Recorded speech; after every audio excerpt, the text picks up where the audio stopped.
दोस्तों आप लोगों ने एक वीडियो देखा होगा सोशल मीडिया पर इस समय योगी जी जिसमें रो रहे हैं और ये सोशल मीडिया पर काफी तेजी से वायरल हो रहा है और कई वामपंथी तो इस समय ये भी चिल्लाने लगे हैं, हाय हाय ये तुम्हारा योगी है, ये तुम्हारा मुख्यमंत्री है, इसी को बुलडोजर बाबा कहते हो, देखो ये तो रो रहा है, देखो मुख्यमंत्री तुम्हारा रो रहा है। लेकिन वामपंथियों याद रखना इस बात को कि योगी आदित्यनाथ स्वयं भगवान शिव जैसी पर्सनैलिटी वाले हैं। जहां एक तरफ योगी आदित्यनाथ भावुक भी हैं कि अपने गुरु के बारे में बात करते समय उनकी आंखें छलक जाती हैं। खैर तुम लोग इस बात को क्या समझोगे, इस देश की जो गुरु शिष्य परंपरा है, इस देश की जो सनातन संस्कृति है, उसको इस देश के वामपंथी ना समझेंगे और अभी समझ भी गए तो भी उसे नकारेंगे, क्योंकि कईयों को तो कई देशों से फंडिंग आ रही है, बात आप भी भली भांति जानते हैं।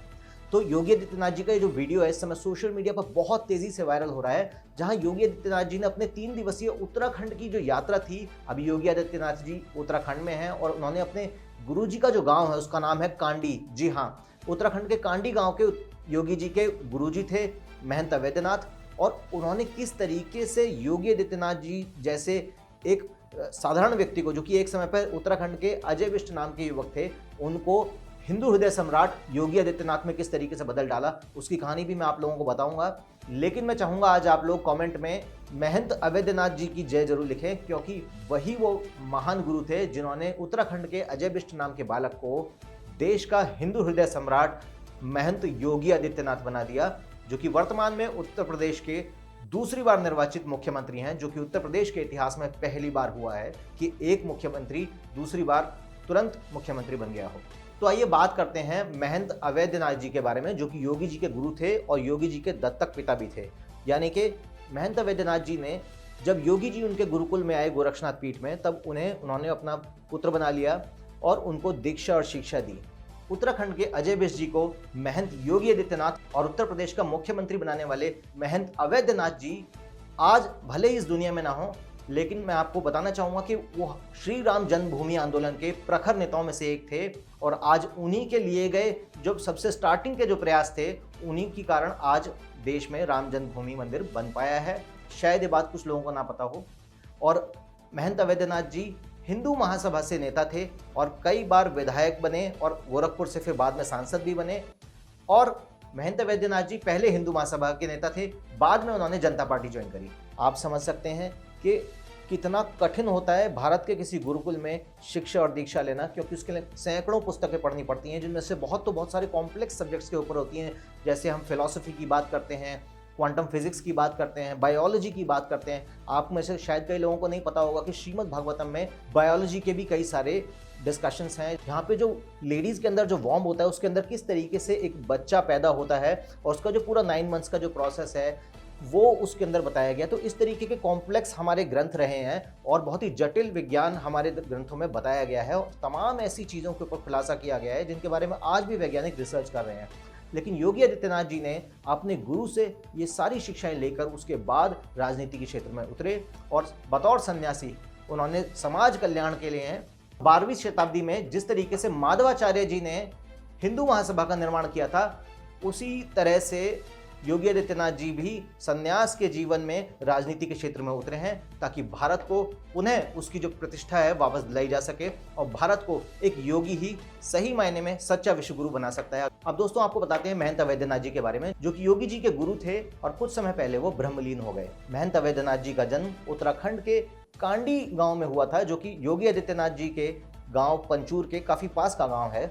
हॉकफील्ड की टीम जब कांडी गांव में गई थी, जो कि महंत अवैधनाथ जी की जन्मभूमि है, तो वहां पर हम उनके गांव के लोगों से मिले, उनसे महंत अवैधनाथ जी के बारे में और योगी आदित्यनाथ जी के बारे में भी हमारी चर्चा हुई। आइए वो वीडियो देखते हैं। परम पूज्य प्रातः स्मरणीय महंत अवैधनाथ जी की भी जन्मभूमि यही स्थान है।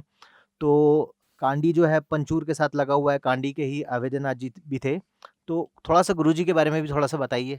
जी, मैं अवैधनाथ जी के बारे में थोड़ा आपको बताना चाहूँगा कि जो उनका जन्मस्थली कांडी रही है, और जैसा कि हम सुनते हैं अपने पुराने लोगों से, तो बहुत छोटे से स्वर्गाश्रम में सेवा करते थे वहाँ पर आश्रम में। तो वहाँ पे उनके गुरुजी ने कहा कि तुम जब साधु बन रहे हो, तुम अपनी संपत्ति को वहाँ किसी को दे के आ जाओ, क्योंकि साधु जब बनोगे तो घर छोड़ना पड़ेगा। तो अवैधनाथ जी यहाँ आए और उन्होंने अपनी भूमि अपने चाचा जी को दे दी, और जब वो वापस गए अपने गुरु के पास, तो उन्होंने गुरु से कहा कि मैं अपने चाचा जी को अपनी ज़मीन दे के आ गया। तो उनके गुरु ने कहा कि तुम साधु बनने जा रहे हो और तुम अपने एक ही चाचा जी को, क्योंकि परिवार में और लोग भी होंगे, तो जब उन्होंने कहा भाई ये तो तुमने अन्याय कर दिया, तुम जो भी ज़मीन है सभी भाइयों में बांट के आओ। तो जब वो वापस आए तो लगभग मेरे ख्याल से 16 या मेरे को ज़्यादा जानकारी नहीं है क्योंकि पुराने लोग बताते हैं, तो 14-15 साल की आयु में उन्होंने उनको जब वापस आए जो सभी भाइयों में बांटने के लिए ज़मीन को, तो पटवारी हुआ करते थे, पहले पटवारी होते थे गांव में, अभी भी वास्तव पटवारी इस समय भी हैं, लेकिन पटवारी जी की बहुत बड़ी पोस्ट होती थी उस समय, बहुत मानते थे पटवारी को। तो पटवारी जी ने पूरे गांव को बुलाया और गांव वालों ने महंत अवैधनाथ जी को बहुत समझाया कि आप अभी छोटी उम्र है, ये ज़मीन न दो, किसी को न दो, क्योंकि आप क्या भरोसा कल आप अपने साधु जीवन से अपने गृहस्थ जीवन में आ जाएं। तो जब उन्होंने बोलना शुरू करा तो सुबह से लेकर और शाम तक वो निरंतर बोलते रहे और जितने लोग बैठे हुए थे वो बताते हमारे पुराने लोग कि पूरे दिन भर बैठे रहे बिना खाए पिए। तो इतना उनको ज्ञान हो गया। तो अंत में पटवारी जी ने कहा ठीक है, तुम्हारी ज़मीन हम सब भाइयों में बांट देते हैं। और उसके बाद वो वहाँ उनके गुरु अपने गुरु के साथ गोरखपुर में गए और गोरखपुर में जाने के बाद उसके बाद वो जब वहाँ गए तो उसके बाद फिर कांडी अपने यहाँ कांडी लौट कर नहीं आए। वो छोटे से चले गए थे, छोटे से मतलब 7-8-9 साल के, तो मेरे ख्याल से उनकी माँ खत्म हो गए थे शायद, पहले तो गए थे तब उनको पता नहीं कहाँ कहाँ गए, बहुत बाद में पता लगा कि यहाँ और कि वो उनने अपना भी बताया कि तब जब वो बन गए विधायक बने, जब वो विधायक बने तो उसके बाद यहाँ से भी बने एक विधायक, ये बोर्ड में नाम लिखा है चंद्रमोहन सिंह जी। तो उन्होंने बोला ये गाँव का परिचय भी होगा, सदन में हुआ होगा कि भाई मैं कांडी का हूँ या मुसलमान होगा। उन्होंने कहा कांडी का कहाँ कौन तो किसके लड़के, तो वो वहाँ पे ये चीज़ें पता लगी यार ये तो बहुत बड़े आदमी बन गए। तो वही योगी जी भी नियम का पालन कर रहे हैं जो उनको पद मिला है। फिर उनका तो ये है कि भाई हमारे तो सब त्याग दिया, माँ बाप वही हो गए भाई। उनकी तो पिताजी भी महाराज जी बोलते थे, मैंने सुना कि उनके लिए भी महाराज जी, लड़के भाई लोग भी महाराज जी बोलेंगे।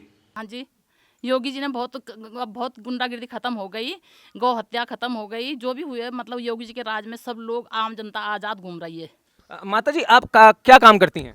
सर मैं तो कुछ नहीं करती, घर का ही काम करती हूँ। आप गृहिणी हैं? हाँ जी सर। तो आप योगी जी की माता जी से मिलती हैं? नहीं सर, मैं तो नहीं मिली हूँ, ऐसे दूर से ही देख रखा है। उनके भाइयों से कभी आपने किस तरीके की जिंदगी जीते हैं वो? बस जैसे ही साधारण लोग ऐसे नहीं जीते कि जैसे मुख्यमंत्री जी उनके बेटे मुख्यमंत्री जी ऐसे नहीं जीते, जैसे हम जीते हैं वैसे ही जीते हैं वो भी सर। इस तरीके से आपने बताया कि योगी जी हैं, उनका परिवार बिल्कुल साधारण सा जीवन जीता है, उनके जो भाई हैं वो टीचर हैं, तो उनकी जो कहाँ वो उनके भाई नौकरी करते हैं, किस स्कूल में? सर यहाँ गोरखनाथ, गुरु गोरखनाथ। अगर आप मेरी बात से एग्री करते हैं तो वीडियो को लाइक करें, चैनल को सब्सक्राइब करें और बेल आइकन दबाना बिल्कुल ना भूलें।